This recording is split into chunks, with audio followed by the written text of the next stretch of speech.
और भगवान शंकर के शिवलिंग का निर्माण कर उसकी पूजन करो।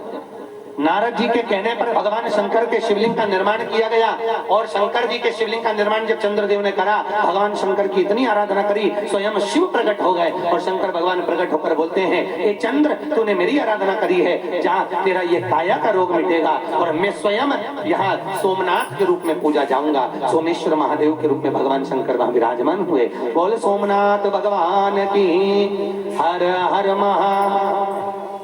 अगला वर्णन आया है श्री मल्लिकार्जुन। भगवान कार्तिकेय अपने माता पिता से रुष्ट होकर श्री सेलम पर जाकर विराजमान हो गए। माता पार्वती और शंकर भगवान उनको मनाने के लिए जाते हैं।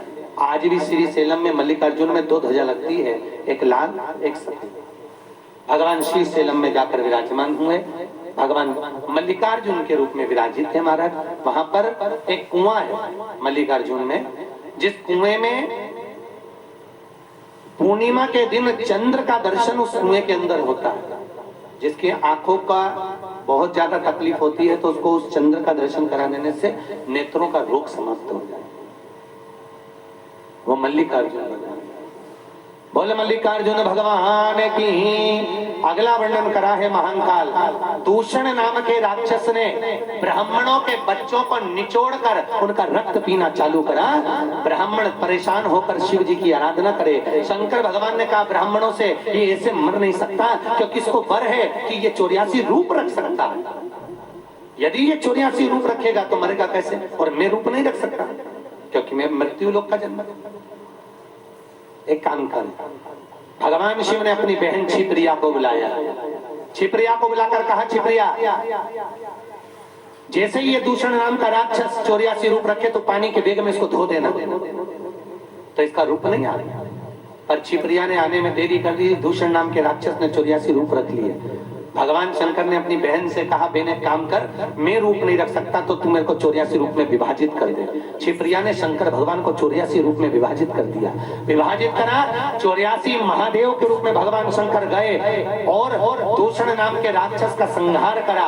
आज भी पूरी दुनिया में, पूरी पृथ्वी पर केवल एक महाकाल की नगरी उज्जैन ऐसी जगह है जहां पर 84 महादेव वहां पर विराजमान है। 84 दूषण संहार किया भगवान।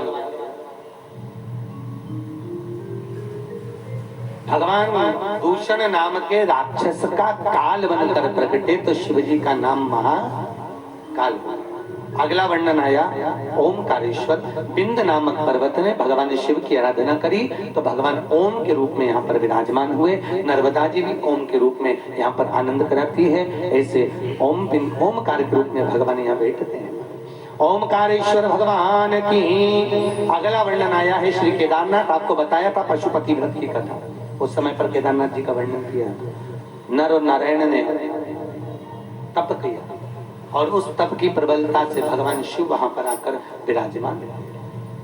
भगवान केदारेश्वर के रूप में वहां बैठे हैं। केदारनाथ जी में एक ओम कुंड है। कौन सा कुंड है? ओम कुंड। जिस बच्चे की वाणी नहीं खुलती वो ओम कुंड पे जाकर ओम बोलने से खुल जाती है। ओम कुंड। हमारे बीच में शिव पार्वती पधार रहे हैं। एक बार जोरदार ताली बजाएं शंकर पार्वती के लिए। ओम नमः शिवाय, ओम नमः शिवाय, हर हर भोले नमः शिवाय।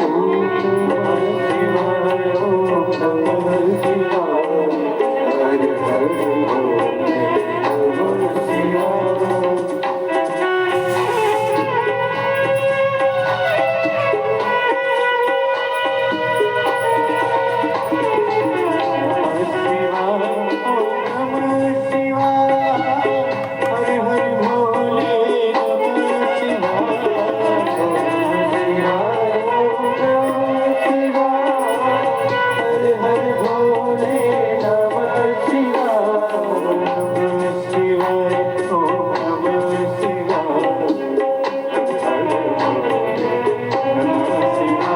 हर हर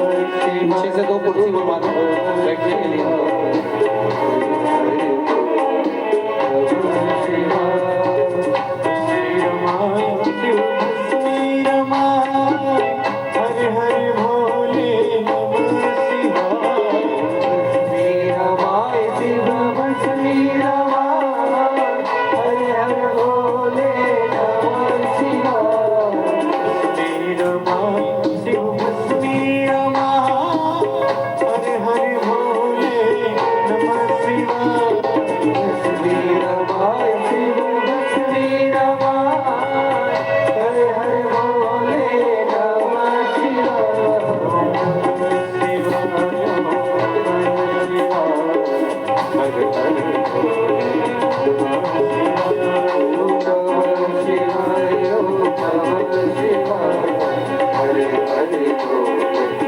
बोल काशी विश्वनाथ भगवान की।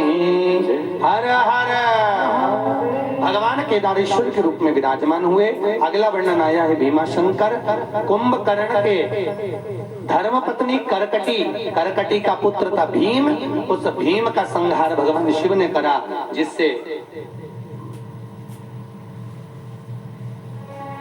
संहार किया, जिससे भगवान शिव का नाम भीमा शंकर पड़ गया। आया है काशी विश्वनाथ।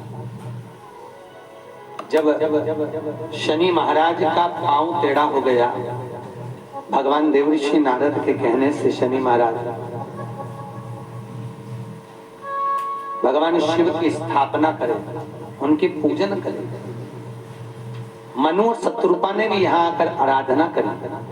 तब भगवान शंकर का शिवलिंग यहाँ पर प्रकट हुआ, वही विश्वनाथ के रूप में पूजा गया। आपको कथा में पहले दिन भी कहा था, अभिमुक्त नगरी है काशी, मोक्ष नगरी है काशी। जहां जीव अभिमुक्त हो जाता फिर जन्म नहीं होता, मुक्ति पा जाता। ऐसे भगवान विश्वनाथ आज को उसकी काशी में विराजमान है। बोल काशी विश्वनाथ भगवान की। अगला वर्णन आता है श्री त्र्यंबकेश्वर। गौतम बाबा पर गौ हत्या का श्राप लगा, दोष लगा। माता अहिल्या ने ब्रह्मा विष्णु महेश को बुलाया। भगवान शंकर के 3 शिवलिंग अंगूठे के आकृति के एक कुंड में प्रकट हो गए। वहीं से जल की धार निकली। वो जल की धार में गौतम बाबा ने स्नान करा, और स्नान करने से तब उनके ऊपर से गौ हत्या का दोष मिटा। वो मिटने के कारण भगवान ब्रह्मा विष्णु महेश 3 रूप में वहां विराजमान हुए। उन्हीं का नाम त्र्यंबकेश्वर के रूप में भगवान शंकर का निवास हुआ। बोल त्र्यंबकेश्वर भगवान की। हर हर महा।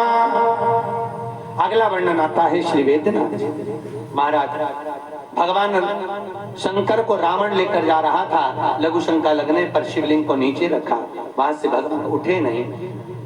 बहुत प्रयास करा रावण ने, तो भी भगवान शिव नहीं उठे। वेद्यनाथ जी के रूप में वहां पर विराजमान हुए। ऐसे वेद्यनाथ भगवान सदा आनंद करने वाले विराजित होते हैं। अगला वर्णन आता है नागेश्वर।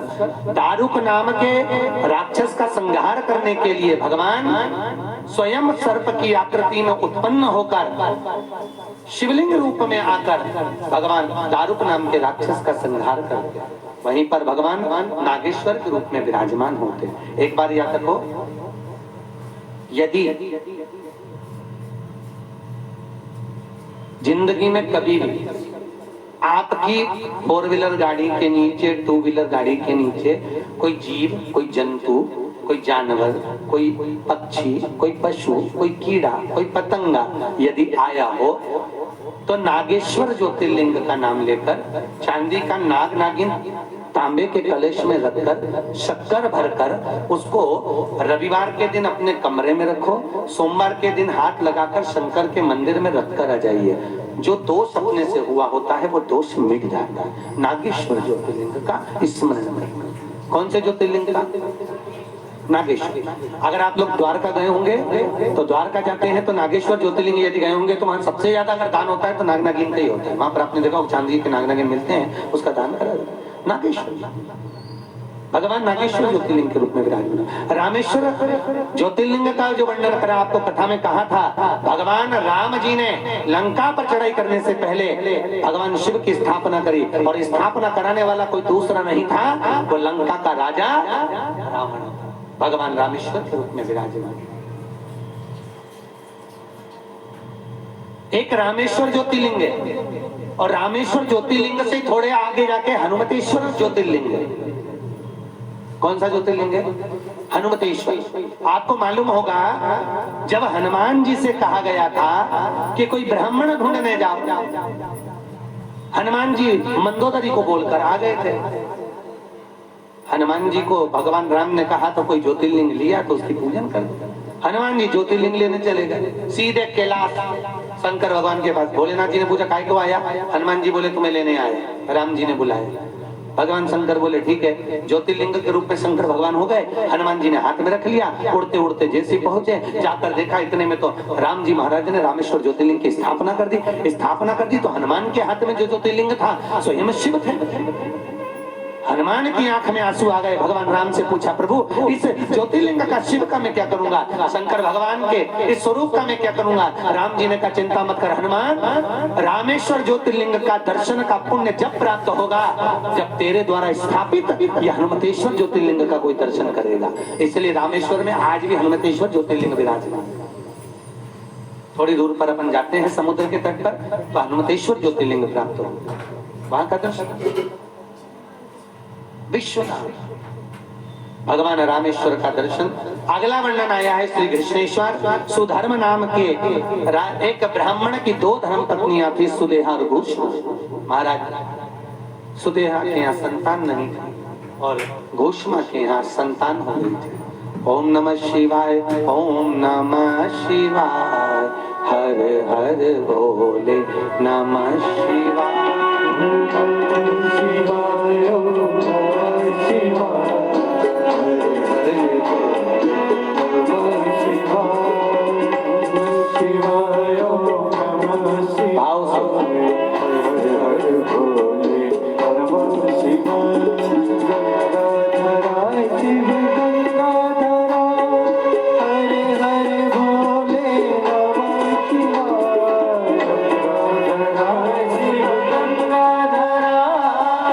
हरे